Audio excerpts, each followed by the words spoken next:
I want to greet you all in the name of our Lord and Master Jesus Christ. Musoro wechizo chedu katimema anana tirikutaura pamusoro pemurapi mukuru, the great physician. We are talking about the great physician. Do chidzidzo chedu chatinacho nenguva shomanana tirikutaura pamusoro pemurapi mukuru. Murapi mukuru toda kutaura pamusoro pe the great physician. Murapi mukuru nemhaka yekuti nguva yatiri kurarama yecoronavirus, nguva ye the pandemic, vanhu vagwara zvigwere zvakasiyana siyana. Saka nhasi toda kumbotaura pamusoro pe the great physician. Takatarisana nyaya dzemavaccinations atiri kuita and all those things, and saka tichange tichida kuongorora pamusoro pemurapi mukuru. Rugwaro rwaExodus chapter 15 verse 26 inoti, and he said, if thou wilt diligently hearken to the voice of the Lord thy God, and will do that which is right in his sight, and will give ear to his commandments, and keep all his statutes, I will put none of these diseases upon thee, which I have brought upon the Egyptians, for I am the Lord that healeth thee. Verse yataverenga kuna Exodus chapter 15 verse 26. Mwari ari kuti kana mukateerera inzwi raMwari raJehovha Mwari wenyu, mukaita zvinhu zvakarurama pamberi pechiso chake, mukarerekera nzeve dzenyu kumirayiro yake, kuti muite mitemo yake yose, ndichadzinga zvigwere zvose izvi zvibve kwamuri, izvo zvandakaunza pamusoro pamaIjipita. Ndini Jehovha anokuporisai kana kuti anokurapai. Ndozvatagwa nerugwaro panapa. So you find kuti tinoona panapa kuti Mwari ari kuti I am the Lord that healeth thee. Saka Mwari ari kuti ini ndinokuporesa. Ndochokutanga. Ari kuti I am the Lord your healer. I am the Lord your physician. In other words, the Bible is eliminating all other forms dzatingashandisa pakupora kunze kwake iye. Nokuti iye Mwari kuti inini ndini muporisi, ndini murapi mukuru. I am your great physician. So in other words, all other forms dzatinofunga kuti dzinoporisa they are being excluded in this verse. Saka tinoona kuti this is an important subject in these present circumstances dzatiri kurarama dzezvigwere zvakatikomberedza zviri kuuraya vanhu zvakadaro. How are we to relate to the fears and circumstances associated with the present pandemic that surrounds us in such a time as this? The mandates of allopathic oriented world around us. Allopathic, zvinoreva medications of the medical world around us. Ndo zvinoreva allopathic. Saka mtaona kuti iko zvino circumstances atiri kurarama nawo the world over, the governments all the world over are inflicting mandates upon the people that are stipulated by allopathic medicine.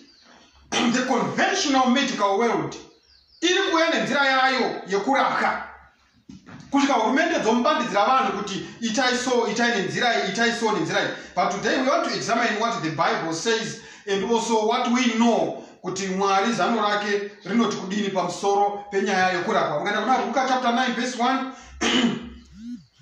then he called his 12 disciples together and gave them power and authority over all devils and to cure diseases.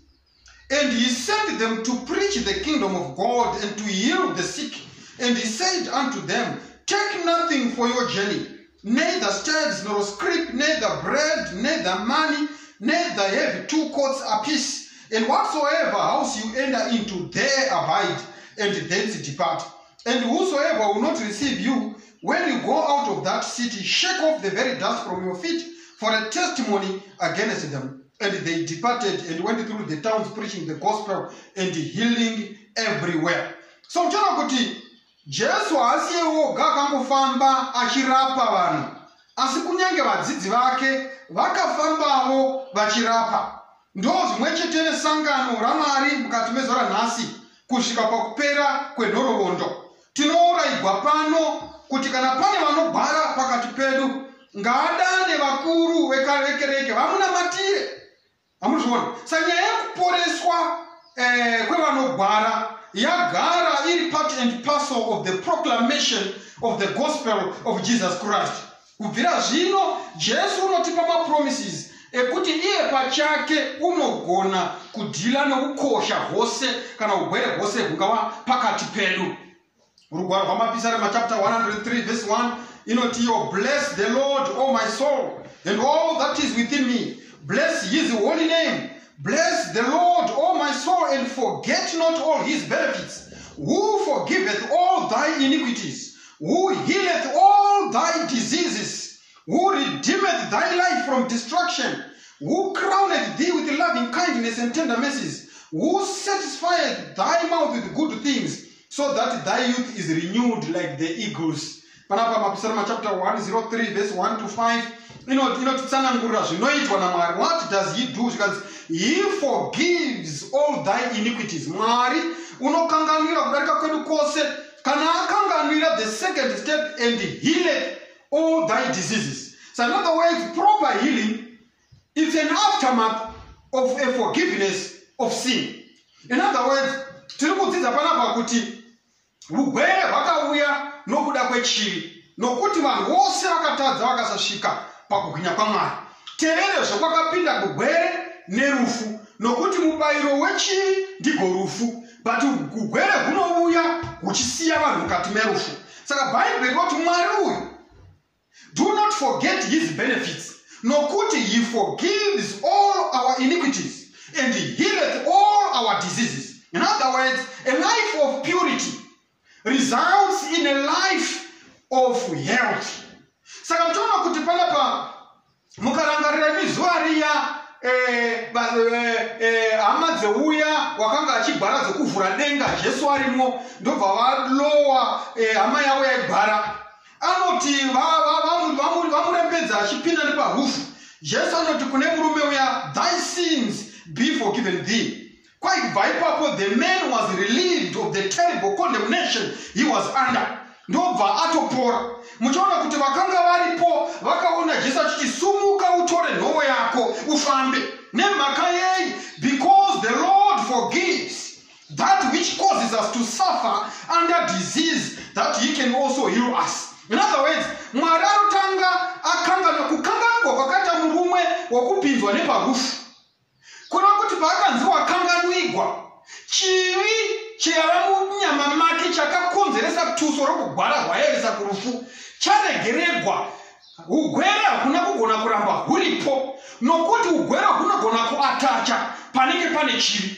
So in other words, when you start to live pure lives, then sin cannot attach where purity abounds. Those who could have put Saka mtano kuti Mwari uyu unotigutsa muromo medu nezvinhu zvakanaka, and he renews our youth sezvingaita gondo.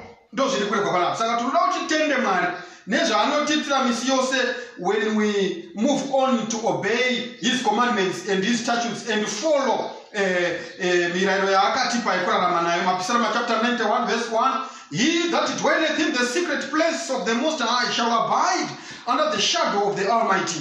I will say of the Lord, he is my refuge and my fortress, my God, in him I will trust. Surely he shall deliver thee from the snare of the fowler and from the noisome pestilence.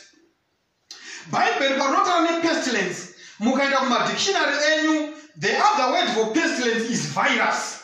In other words, the Bible is saying, surely God will deliver you from the snare of the fowler and from the noisome virus. That's what the Bible is saying. He shall cover thee with his feathers, and under his wings shalt thou trust. His truth shall be thy shield and buckler.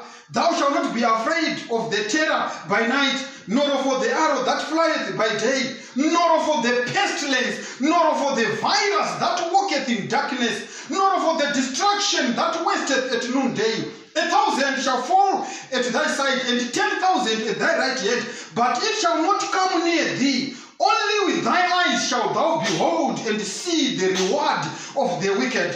Because thou hast made the Lord, which is my refuge, even the Most High thy habitation, there shall no evil before thee, neither shall any plague come near thy dwelling. The great physician is communicating his precious comforts to us. God's children who dwell under his wings, who believe him, they will claim that promise. There are promises that have been given to us. My promises which are at our disposal to claim. We should not permit fear that surrounds us today in this pandemic to overwhelm us at all. There will be threats that cause the fear, but because we love God and dwell under his feathers, perfect love casteth out all fear.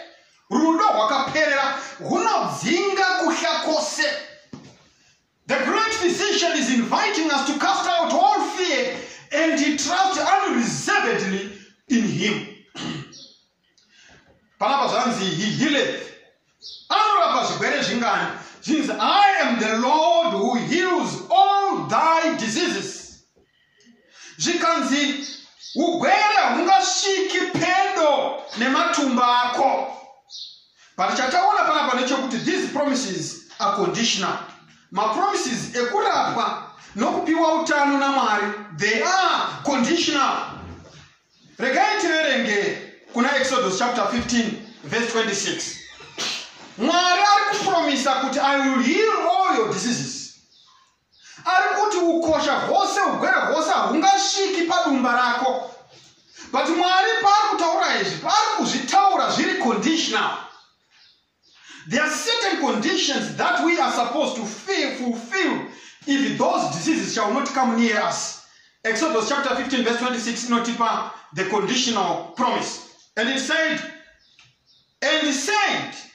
if thou wilt diligently hearken to the voice of the Lord thy God, and will do that which is right in his sight, and will give ear to his commandments, and keep all his statutes, I will put none of these diseases upon thee, which I have brought upon the Egyptians, for I am the Lord that healeth thee. In other words, Exodus chapter 15 verse 26, the conditionalities of claiming the promise that these diseases shall not come to your house. I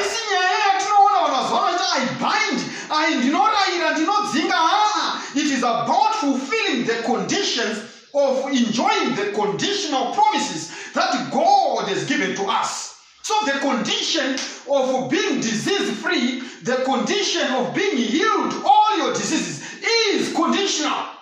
It is not a universal entitlement, but it is a conditional entitlement if you fulfill the conditions. Exodus chapter 15, verse 26. So the condition is to diligently hearken to the voice of the Lord thy God. Kuterera izwi ramari diligently. There is no selectiveness in the way you hearken to the voice. You are going to listen to the voice of God in its entirety. And you will do that which is right in his sight. Kuita zvakarurama mumaziso ake. Kuita that which is right, not in your sight, not in the pastor's sight, not in the church's sight, not in the country's sight, but in the sight of God. When you do that which is right in God's sight, pakuona komana. In other words, when it comes to issues of worship, I think it's kind of like, it's my opinion. There is no room for opinion. You do that which is right in the sight of the Lord. When you do that which is right in the sight of the Lord, you have begun to fulfill the conditionalities of claiming the promise of healing.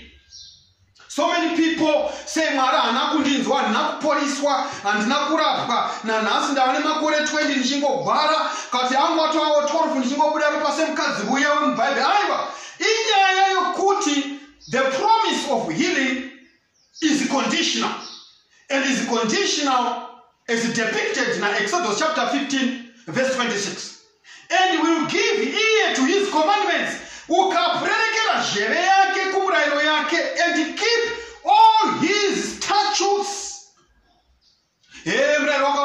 chinjikwa chokudyiwa chishibisi kuchokumwa chikazokwira churu.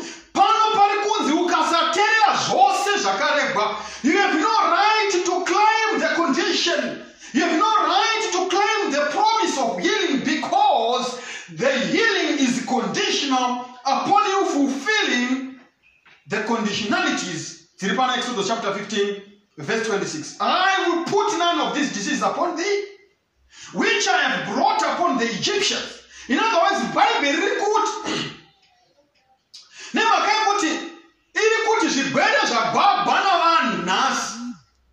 Kune zvirwere zvagwariwa nevanhu vanoti vanoziva Mwari. Zvirwere zvisingafaniri kudanwa pakati pavo. Nokuti Mwari ari kuti zvirwere izvi ndakazviisa pamusoro pavaIjipita. In other words, ndisingadi kutora nguva yakawanda nekuti nguva ishoma. When the Bible speaks upon the diseases that were brought upon the Egyptians, iri kurifera kune vanhu vakaramba Mwari. Pharaoh achiti, who is God that I should follow him? In other words, it is a representative or a representation of those who do not want to follow God, who question the existence of God in this world, not only in this world, but in their lives too. Vanhu vasingadi kunamata Mwari, vanhu vanofarira kuramba nokurarama vari mukati mechivi, they are being likened to the Egyptians, those who disregard the precepts of God. Ndo vari kunzi maIjipita, not necessarily Egypt as in a country in these people, but no, it is a representative of vanhu vasingadi kuteerera shoko raMwari. Vanoti mumwoyo mavo Jehovha ndiani, mubvunzo wakabvunzwa naFarao achitaura naMoses naAroni. Ndiani Mwari? Who is God that I should obey him? Who is God that I should let the Israelites go? Ndiani Mwari ye? Variko vanhu vanokwesena izvozvo. Asi vachienda kuchechi every Sunday, every Sabbath, vanoenda kuchechi, but they are Egyptians down in their hearts. So the Bible is saying, zvimwe zvirwere zviri kugwagwa nevanhu nhasi, ivo vari vanhu vanonamata zvirwere zvisingafaniri kudanwa pakati penyu, but zvadaniwa nemhaka yekuti tinoti tinonamata Mwari, asi deep in our hearts we are Egyptians, we are heathens, we are sinners to the core, and we even deny the faith and deny the power thereof, the power of God to redeem us from the maladies of sin. And Exodus yobati ndosaka zvirwere zvichiro mukabhainda chero muka komanda chero mukaita zvose zvamungaita, people are sick.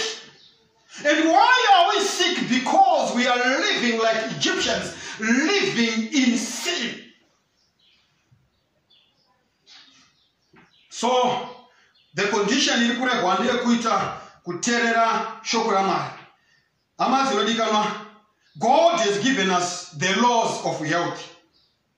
Whether it be diet in regards to the food that we eat, whether it is the clothes that we put on our bodies, the laws of how to eat those foods, and the instruction of using water for hygiene and internal use, fermentation, the use of herbs, and all the instructions given to us in the 8 laws of health. And a new start. Nutrition, exercise, rest, all those temperance, God has given us the laws of health, of looking after the body. And if we live on to follow those, He is promising that all these diseases shall not come near your dwelling. Mukaverenga bhuku rinonzi The Ministry of Healing, inotiyo study that marvelous organism, the human system, and the laws by which it is governed. Every law governing the human machinery is to be considered just as truly divine in origin, in character, and in importance as the word of God. Mirayiro yose inogovern the human body, called the human machinery, should be considered as truly divine in origin and in character and in importance as the word of God. In other words, kana the human body ishida kuti zuva nezuva imwe mvura more than 8 glasses it should be considered as divine as possible in origin and in character. And when you deprive the body enough water per day, surely the consequence or the result is disease. But you're busy to bind and cast out disease from your body. How does the body cleanse your system if you don't drink water? How does it do it? Unokwenda kumwa whisky wena machampagne ugomwa zvose zvinopisa liver. Kana liver yafa waenda kuna man of God, I want to bind, I want to cast out kuti liver ipore. Inopora sei uchipisa ne yonini yako iyi nema whisky. Yeah, 2 kids. Yeah, Tony Joan. Uchimwa zvose uchishapira. Waba woche nokoti chese chaona obata. So the Bible is saying this human organism, you need to start this marvelous organism, the human system. Why my diseases are penetrate it is because we are not keeping watch over this marvelous organism. Every careless action, any abuse put upon the wonderful mechanism by disregarding his specified laws of the human habitation is a violation of God's law. Korera chireka kuti munhu aite korera kumwa mvura ine shina nekugara pashina, but Mwari anotira pamadwellings enyu apo pari kuva neshina. So these are Egyptian diseases because when we fail to follow the laws, the principles of health, cleanliness and tidiness in the environs, we then fall sick and want to bind and cast out and claim whatever. Forget and smile, because there are conditionalities for you to claim the promise of God. You cannot claim the promise of God when you dwell in conditions that are contrary to what God has promised. God has formed laws to govern every part of our constitutions, and these laws which He has placed in our being are divine. And for every transgression, there is a fixed penalty which sooner or later must be realized. It is just as much sin to violate the laws of our being as to break one of the 10 commandments, for we can do either without breaking God's law. God's law is written by His own finger upon every nerve, every muscle, every faculty which has been entrusted to man. God in His wisdom has established natural laws for the proper control of our dress, our appetites, our passion, and He requires for us obedience in every particular. In other words,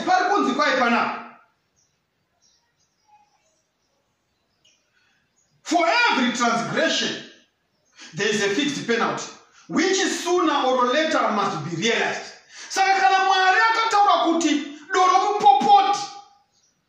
Why would that?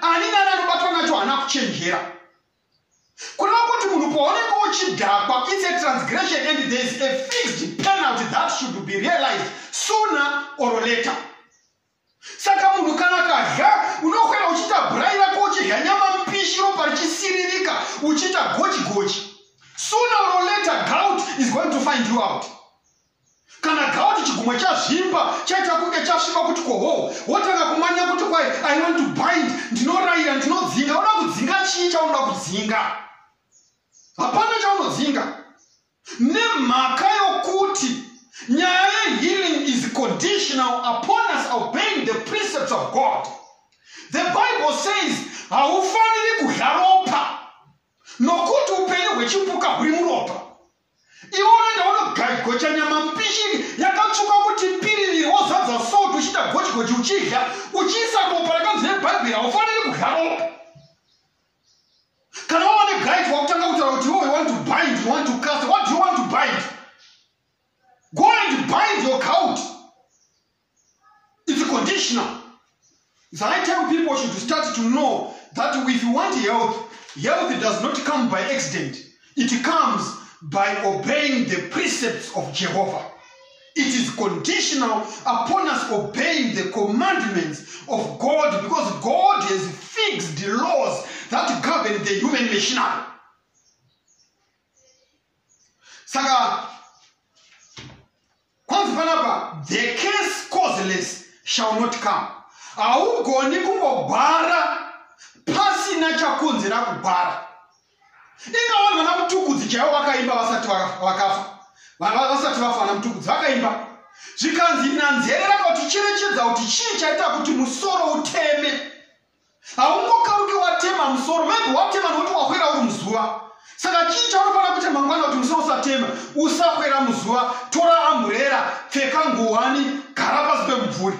Imwa mvura yakawanda, musoro hautemi. Musoro wotema umanya kukwinini, musoro wotema umanya kupanadol, musoro wotema umanya kubrufen.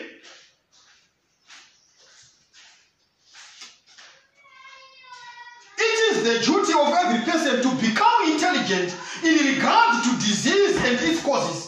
All our enjoyment or suffering may be traced to obedience or transgression of natural law.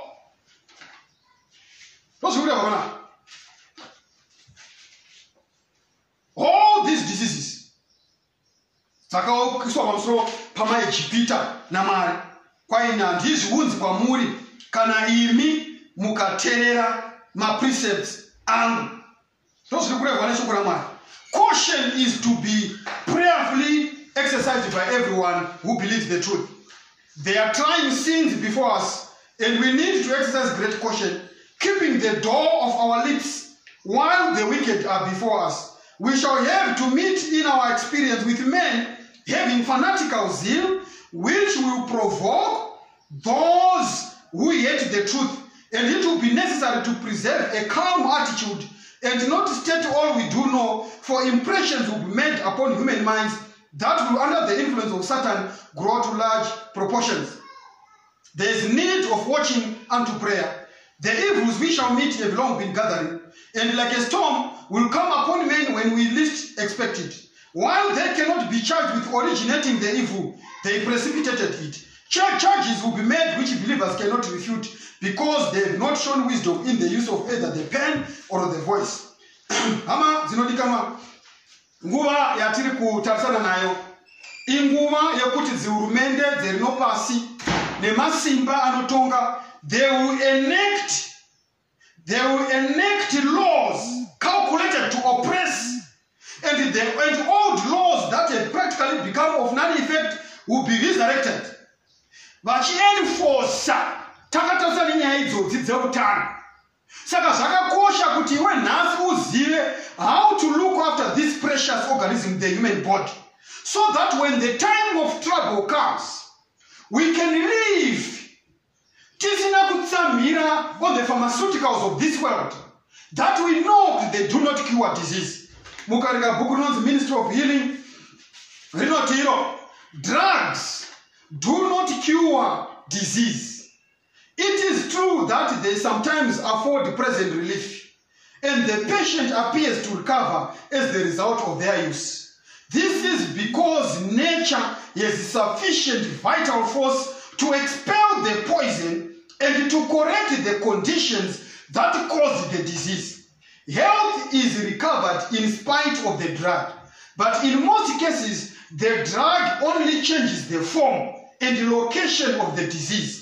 Often the effect of the poison seems to be overcome for a time, but the results remain in the system and work greater harm at some later period. By the use of poisonous drugs, many bring upon themselves lifelong illness, and many lives are lost that might be saved by the use of natural methods of healing. Restorative power is not in drugs, but in nature. Disease is an effort of nature to free the system from conditions that result from a violation of the laws of health. In case of sickness, the cause should be ascertained. Unhealthful conditions should be changed. Wrong habits corrected. Then nature is to be assisted in her effort to expel impurities and to be re-establish right conditions in the system. Pure air, sunlight, abstemiousness, rest, exercise, proper diet, the use of water, trust in divine power. These are the true remedies. Every person should have a knowledge of nature's remedial agencies and how to apply them. Drugs, the pharmaceuticals adzirapi zvigwere, mapirizi haarapi zvigwere.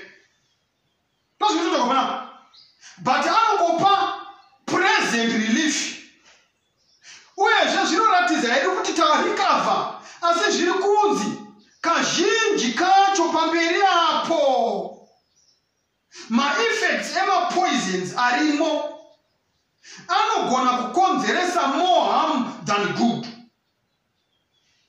Tinogona kuwana lifelong illness, but restorative power haisi mumadrugs. Nekuti rugwaro rwaExodus rwataverenga zvanzi, I am the Lord who healeth thee. It is only God who heals. Saka zvinonzi chinhu chinonzi disease kana chinonzi chigwere, kwanzi disease is an effort of nature to free the system from conditions that result from a violation of the laws of health. Kana taviolata mirayiro yaMwari yeutano, muviri manje unozama kubudisa zviya zvataviolata zviri mumuviri medu. Paunozama kuzvibudisa kunze, ndo patinoti ndiri kugwara. Ndiri kugwara kureva kuti the effort yenature to free the body from conditions that resulted from a violation of the laws of health, that becomes disease. The body is now at an uneasy position because iri kuzama kubudisa shina yapinzwa mumuviri. Pairi kuzama kubudisa shina ndo chatinoti chigwere ichocho. So in other words, body yagara inodozvirapa yoga nokuti Mwari wakagara agadzira chipatara mukati metsinga nemanerves ekusikwa kwakaita munhu. We are a self-contained hospital, a self-contained clinic, a self-contained health institution. God created it as such that when foreign things get inside the body has to fight and pull out impfire zvikude kunze kwomuviri. Saka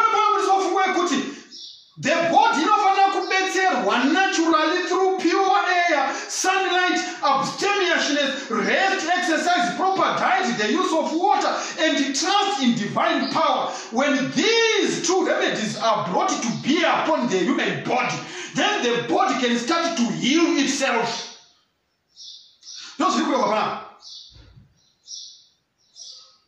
So if you want to demonstrate, to prove that these drugs do not heal, ndiani wamaka wainini akamboita chigwere cheshuga akandopiwa vana insulin nemapiritsi ose eshuga ikapera?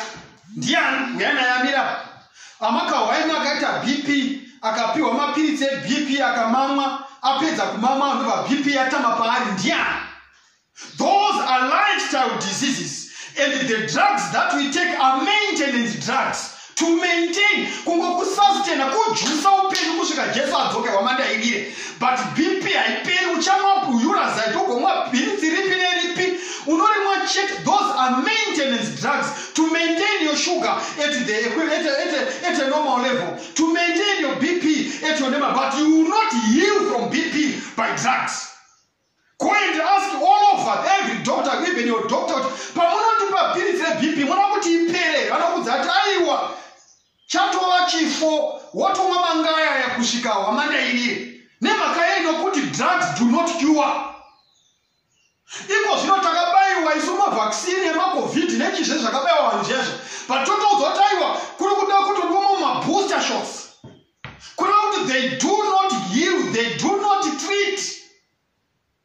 Zvinomaintaina kuti aiwa kana wazoatakiwa necovid usachama fatalities, usafe ukwanise kugwisa nokurecover, but you will not heal, you will not be shielded. Drugs do not cure. God is claiming that I am the Lord God who healeth you. Ndini ndinokurapai, but it is conditional. Our blood is very acidic. Nezvinhu zvatinorya zvizere maacids. Now that the blood is acidic, it can catch any virus, it can catch any bacteria, you can catch any disease, because the blood in our conditions are conducive for the multiplication and the sustenance in life. Yet these disease-causing organisms, because we have no clean systems. Nemakaya kuti taramba kutera mirayo yamwari yotara. Tozirikure kwa pala book means for healing. Too little attention, page 7. Too little attention is generally given to the preservation of health. It is far better to prevent disease than to know how to treat it when contracted. It is the duty of every person, for his own sake and for the sake of humanity, to inform himself in regard to the laws of life and conscientiously to obey them. All need to become acquainted with that most wonderful of all organisms, the human body.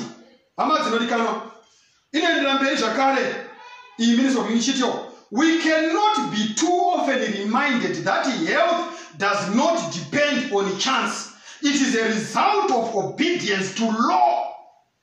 Utano hauine mawekwe, hauine chance, but utano hunouine obedience to the law of God. God has placed laws in our bodies. And when we obey those laws, we can be rest assured that God will heal us. And we can claim the promise that you are God who heals us of all our diseases. We can now claim the promise of healing, for we have fulfilled the conditions. Every physical habit is carefully regulated. They know that neglect, excess, or carelessness, which weakens or cripples any organ or function of the body, would ensure defeat. Ama zinodikama mukatimezi waranasi. Our great physician, murapi mkuru achiriko nanasi. Iye murapi mkuru achiriko nanasi.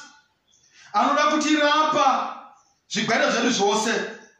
Anoda kutirapa marwadzo edu ose.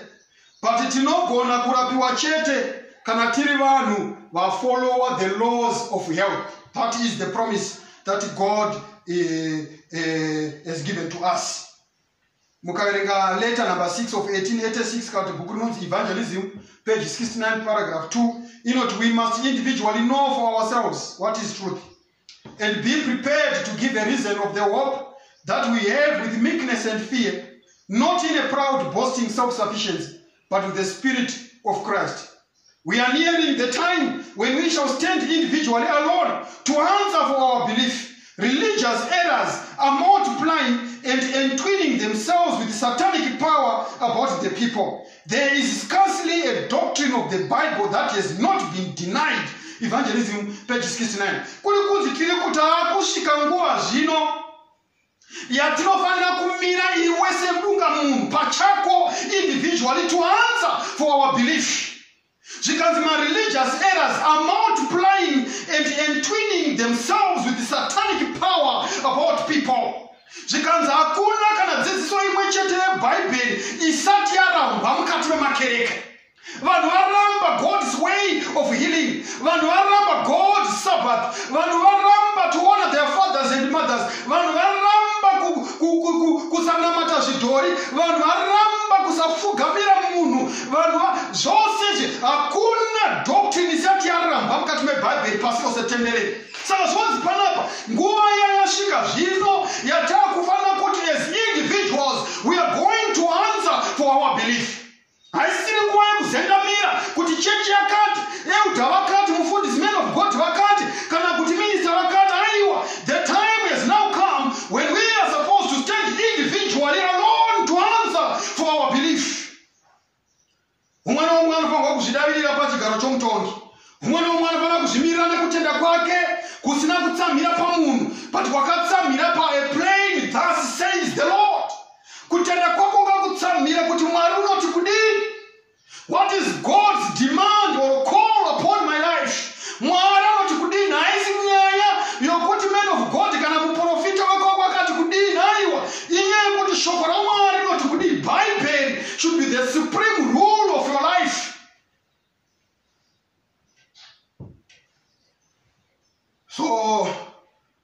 muchaona panguva ino yatiri kurarama.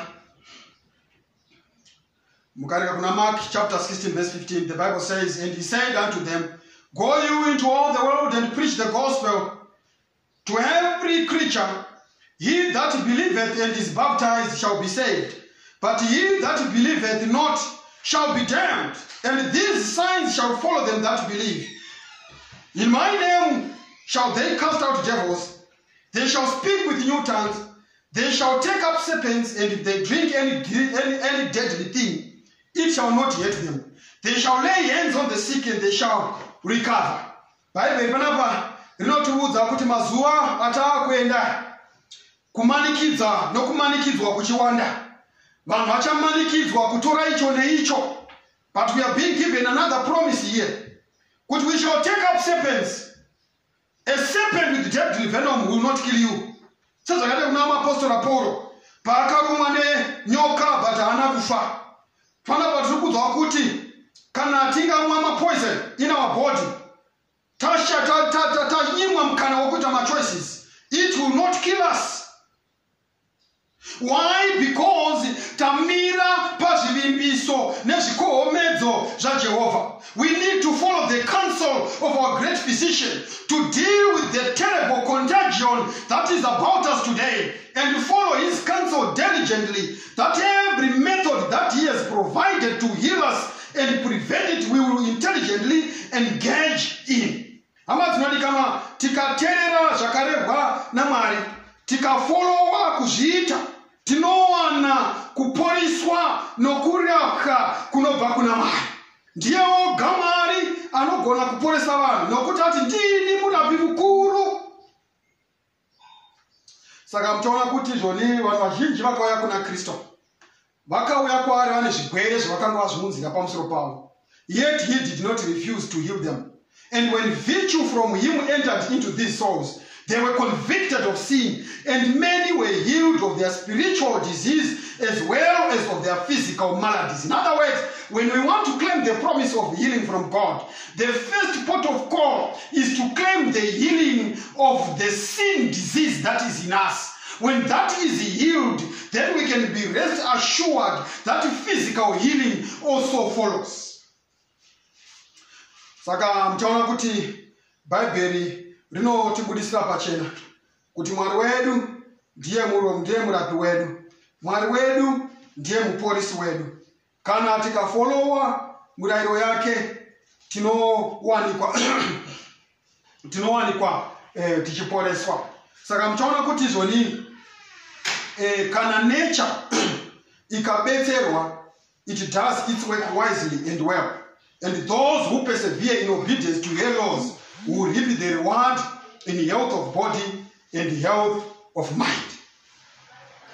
Saka ama tinodikama mukati mezera nhasi toda kusvika panguva yekunamata, tichikumbira Mwari kuti atibetsere mumanguva akaoma zvakadai. Bhaibheri rotibudisira pachena kuti he is the great physician. But why is it that we have not been healed? Seiko kana kuna Gilead, kune muBharisami, there's a balm in Gilead. Kana kune the balm of Gilead iriko, sei nhasi vanhu vasina kurapwa. Taona mhinduro kuna Exodus chapter 15 verse 26. Yati, and he said, if thou wilt diligently hearken to the voice of the Lord, and will do that which is right in his sight, and will give ear to his commandments and keep all his statutes, I will put none of this disease upon thee, which I have brought upon the Egyptians, for I am the Lord that healeth thee. I am the Lord that healeth thee. I am the Lord your healer. I am the Lord your physician. You might be there, my brothers and sisters. Unoti ini murapi mkuru ndinomuda. Murapi mkuru ndinomuda, this great physician. I want kuramba upenyu hwakachena. Unoza upenyu hweshina hwawararama.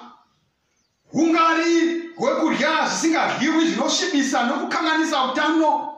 Mvura chaiyo haudomwi. Doro unoshapira nezvino nemastrong stuff forya nempanje zvose uchitutira mumiri. Asi wapedza zvoti Mwari ari kuhasi kundinzwa handisi kurapiwa. Asi kuti Mwari, I want to live a clean life. upenyu hwakachena, so that these diseases of the Egyptians will not be brought upon your life. Unogona ngawatosvika paextend yokuti zvirwere zvacho zvatovapo, but rangarira mukati meshoko vanhu vose vaigwara vauye kuna Jesu vaitanga varegererwa chivi, kana varegererwa chivi vofamba upenyu hwakachena, and healing would then follow. Is it your desire, my brother and sister, today? Would you want to live a life of temperance, a temperate life before God, so that you will be able to be in a position to claim the promises that have been given to us by God? And it is your desire today that I want to receive you as my personal Savior.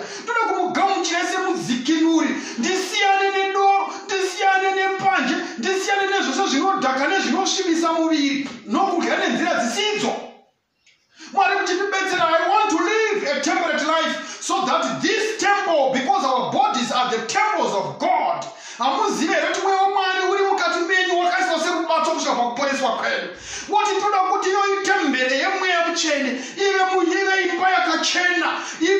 the balm of Gilead shall come to bear upon my life, and it is your desire. Can I change your chako?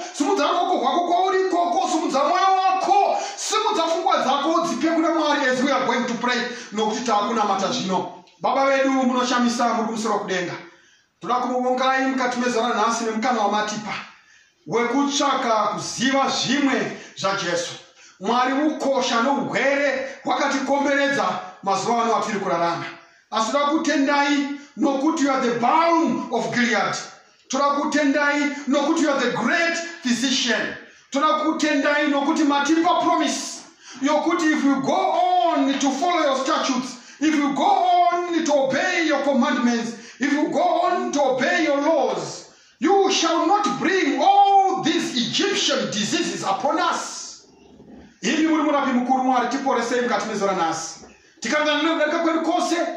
that we have got new beginnings, new healing and new health. When you speak, it will come to pass. Reva ishoko rotano mukati moupenyu hwomwe nomakugamuchira panguva ino tasumudza maoko edu. Reva ishoko rokudzikinura nokuti ndimi Mwari muponesi wedu. Nyasha dzenyu nedzaishe wedu Jesu Kristu dzive nesu kubvira zvino nokusingaperi. Kusina Jesu tounamata. Amen.